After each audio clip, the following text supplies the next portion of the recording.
All right, let's talk about aircraft ownership and maintenance. Some of this stuff actually, oddly enough, is on the test.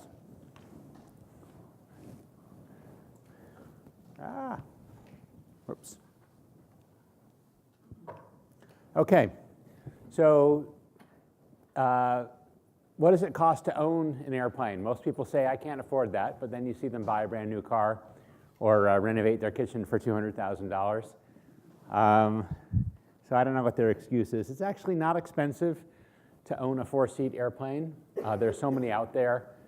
There were more pilots in the 70s and 80s when these airplanes were built in large quantities. The owner of East Coast Aero Club, Mark, he says that in the 80s, there was a waiting list even for a tie down at Hanscom. Now, you know, there's ample parking. The hangar space is still a little bit tight, but if you just want to get a Cessna and pay, it's actually a lot cheaper to tie a Cessna down at Hanscom than it is to park a car in Cambridge.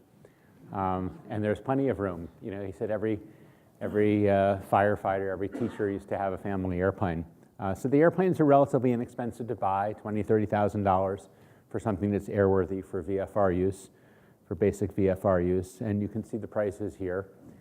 The depreciation would be pretty close to zero for that, those lower end airplanes. Anyway, all that said, it's still cheaper to rent from a flight school. If you're going to fly, you know, 100 hours a year, you know, paying $150 or $200 an hour to a flight school is still cheaper, and it's a lot easier. For people for whom owning may actually make a little bit of rational sense, it never truly makes sense compared to just getting everywhere in your Toyota Camry. That if you fly a whole ton, you know, more than 200 hours a year, then the fixed costs of insurance and storage and stuff won't kill you. If you have to use the airplane to make regular long trips somewhere and then just park it away from the home airport, then it makes sense. And a lot of people also, you know, you can't fly if you have multiple airplanes. You can't fly them all at the same time, and even one airplane, it's a little bit hard to use every day the way you would use a car. So partnerships with 2 to 4 people are pretty common, and that cuts the cost dramatically without really impairing the utility. I shared an airplane for years with a guy, and I don't think we ever conflicted on when we wanted to use the plane. All right.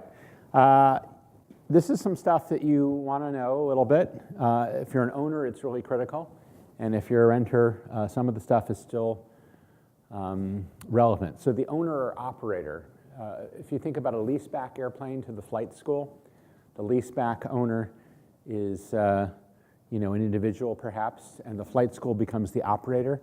And they're the ones who are primarily responsible for making sure the airplane is airworthy, that it gets its annual inspection, and that it has a logbook.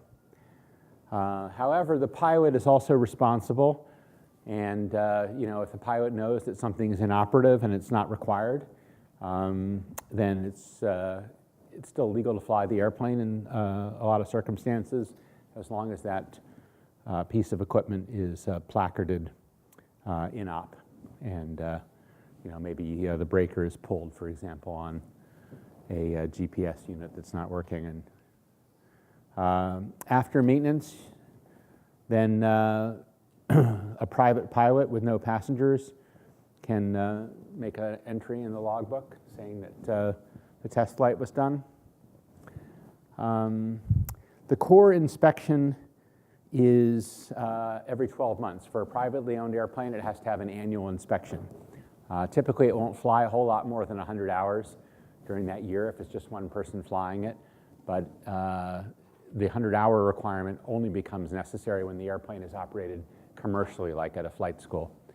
So that's 100 hours of flight time, not engine running time. So, you know, if it's taxiing around the airport, the engine might be running for 120 or 130 hours to build up 100 hours of flight time. For heavy, you say, well, God, these airlines, you know, they must have to tear the airplane apart, open all the inspection panels every week or two. Jets have their own maintenance schedule that supersedes this FAA guidance. Even modest-sized jets often have a 300 or 600-hour service interval. The Pilatus PC-12, it was recently extended to 300 hours, for example. Okay, Tina covered this before. The transponder has to be inspected and recertified every couple of years. Emergency locator transmitters, if it's a civil airplane, 91207 says it has to have an ELT, except in certain circumstances. So gliders, helicopters, things like that don't really need it, I don't think. Maybe the glider does, I don't think so.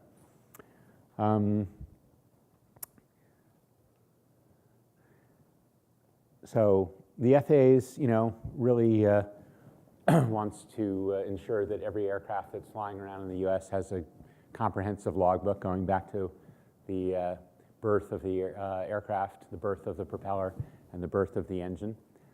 Engines, when they get remanufactured by somebody like Lycoming or Continental, they get a zero-time logbook. So that logbook might only go back, 4 or 5 years, but the logbook for the airframe should go back to when it was made. If an airplane, if the logbook ever gets lost, the airplane is significantly devalued because stuff has to be reconstructed and you can never really be sure what's happened to it.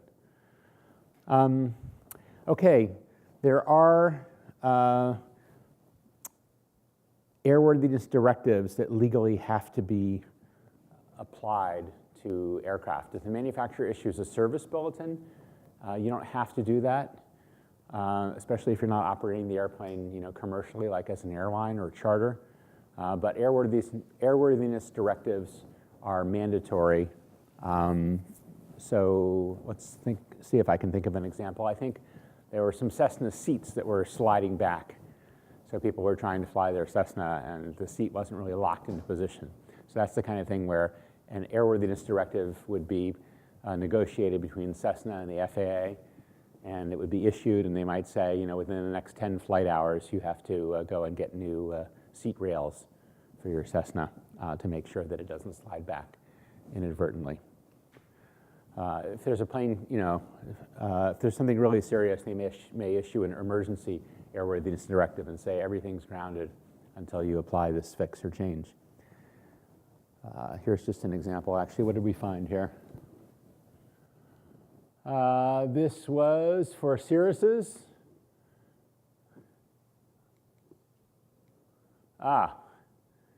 In-flight cabin door separation.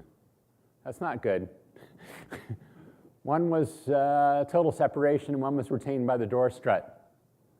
We're issuing this AD to prevent in-flight failure of the cabin door. Okay, well, it's nice to have two doors, I guess.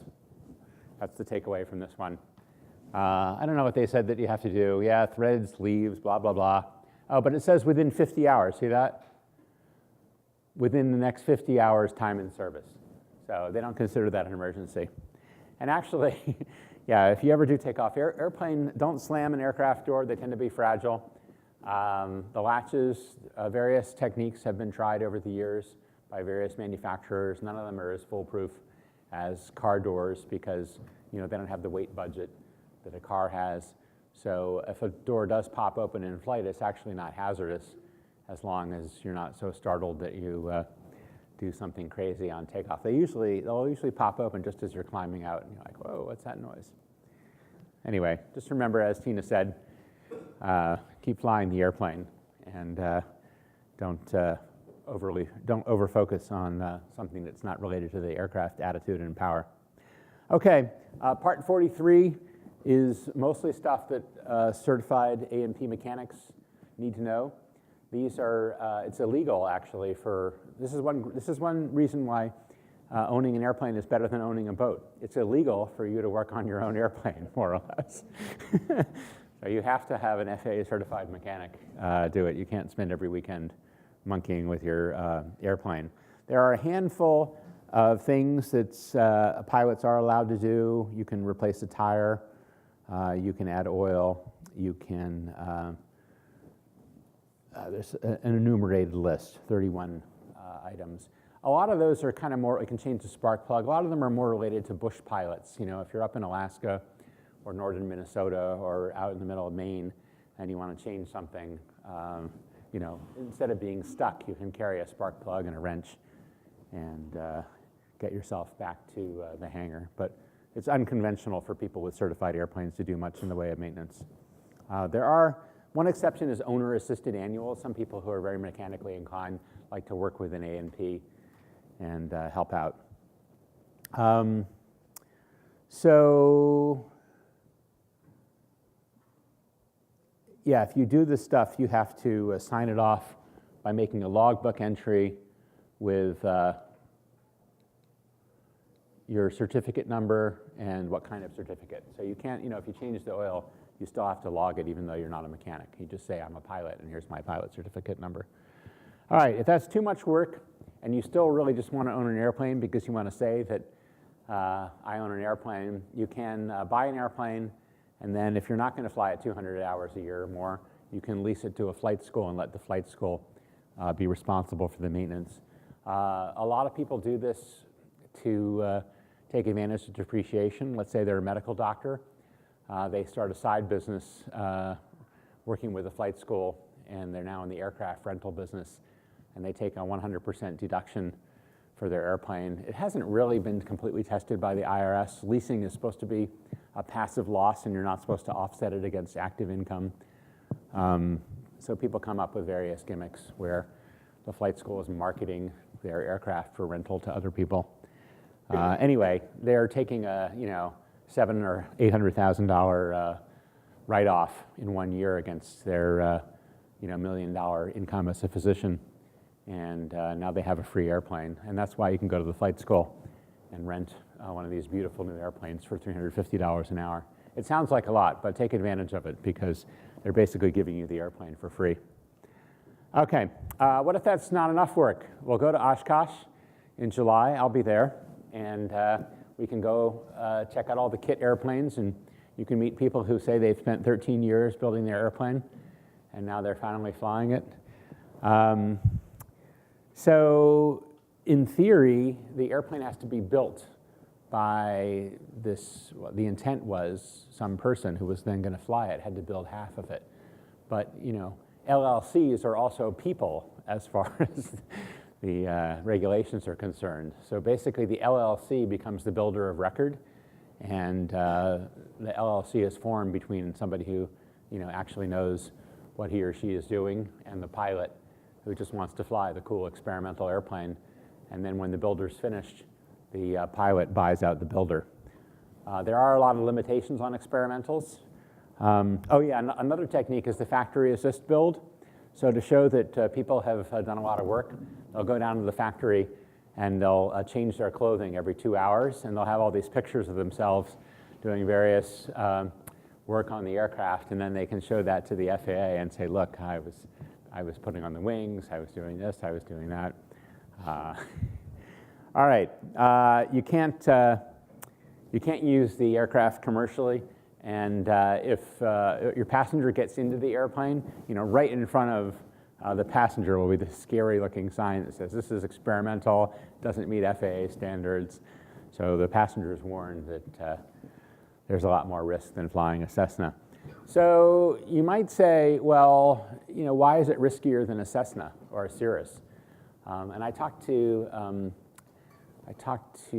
Alan Klapmeyer about this, one of the founders of Cirrus. I said, how come these experimentals have so much better numbers for payload or speed than you know, certified planes like the Cirrus? So part of it is that they're relieved of a lot of the forgivingness requirements of certified airplanes. So they're a little bit trickier to handle. You might have a higher stall speed. They're just not as idiot-proofed and as stable as a Cessna, Piper, or Cirrus. The other issue is that they don't have as much redundant structure. With an experimental, you're allowed to assume that the construction process was perfect, that there were no defects, that there were no missing screws, that nobody dropped a tool and damaged part of the structure during construction. With a certified airplane, you have to show to the FAA that even if all kinds of bad stuff goes on during manufacturing, and then, you know, the airplane's buttoned up so that those parts can't really be inspected afterwards, it still meets all of the structural requirements. That's why you see these crazy, YouTube videos of wings being tested. The transport category aircraft are only supposed to be certified to 2.5 Gs, and the wings don't break until they put 9 Gs on them. Partly they're over-designing, because it's good engineering practice, but also because they have to over-design to some extent because it has to do 2.5 Gs, even if a lot of mistakes were made during the manufacturing. So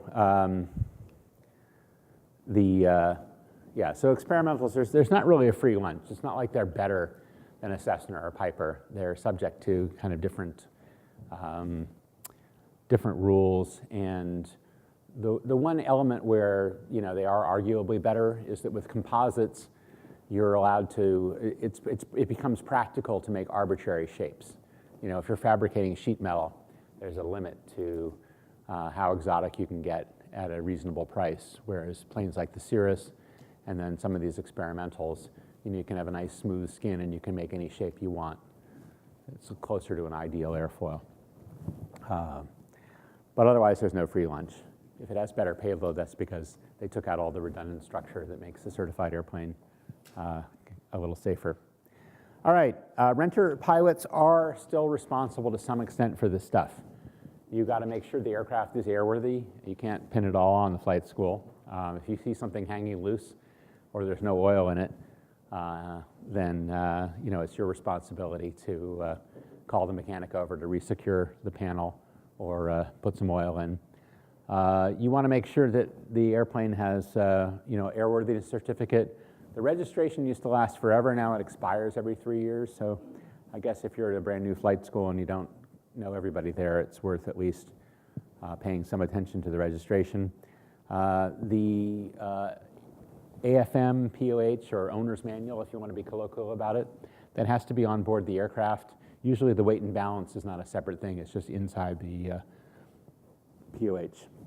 And you also have to report accidents. We'll talk about that more in the seaplane lecture. Since sloppiness in the seaplane tends to be more likely to lead to an accident. All right, so you are responsible for the operation of the aircraft. And with responsibility comes the authority and ability to deviate from the rules in an emergency. You can just say, Cirrus 707 Whiskey Tango, emergency, landing, at this nearby Air Force base. And they can't really bust you for that. If later they come and say, well, we want to know why you landed at the Air Force base, then you have to, respond with, what led you to want to do that. But if they don't request you to do that, then there's no need.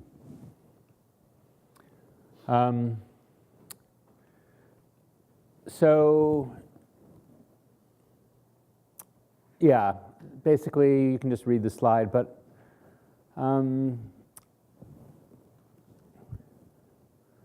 abort the mission if you see something broken during the pre-flight. All right, here's a standard airworthiness certificate there on the bottom right. When was it issued? 1995. So I think that's when the airplane was built. The airworthiness certificate should tell you, when the manufacturing process terminated. Start shopping. So if you look at controller.com, that's where your higher end aircraft are. Trade a Plane is that big yellow book that some of you guys may have seen at flight schools. Barnstormers.com is the home built center. Before we take questions, I'll just close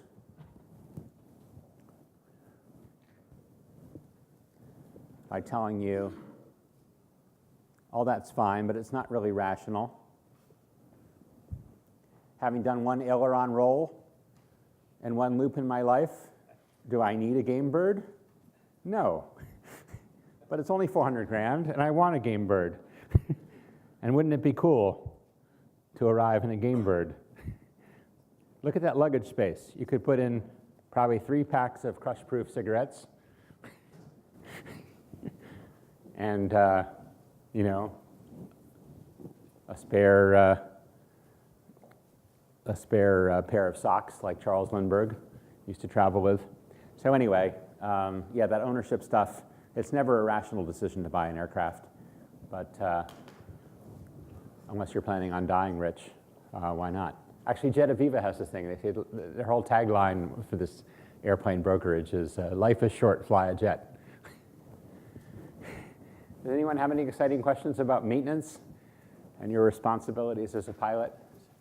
Okay, there's a little bit of interaction there between, the pilot and the mechanic. You can't practically check everything. You have to rely on mechanics who are generally quite reliable and they're FAA certificated. But you have to have a little bit of common sense about not accepting a broken airplane or helicopter. Oh, sorry, Izzy. How long / what does the process of airworthiness certification look like?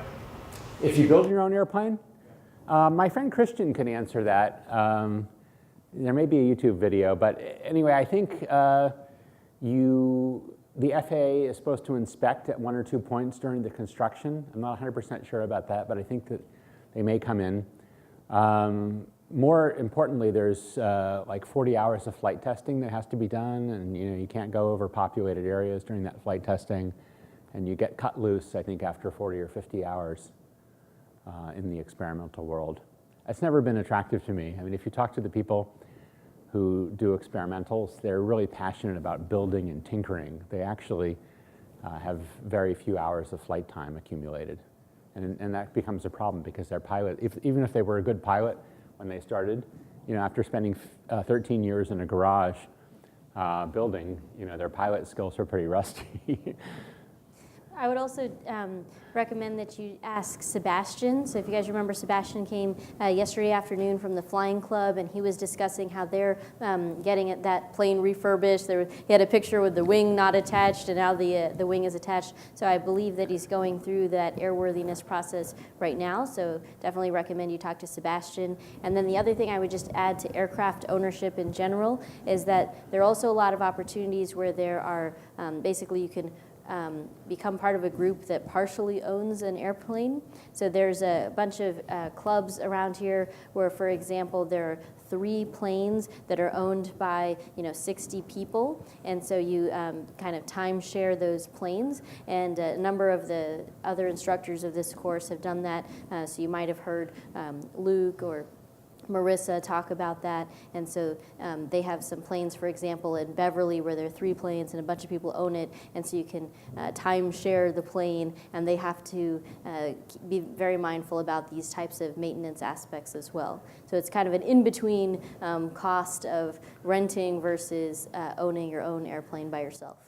Yeah, and if you want to, the Experimental Aircraft Association, which runs Oshkosh, they have chapter meetings all over the country all the time. They're kind of the most social folks in the aviation world. So if you want to find out what it's like to build your own kit airplane or design your own airplane from scratch, those people will be happy to hang out with you at least every month all over the country.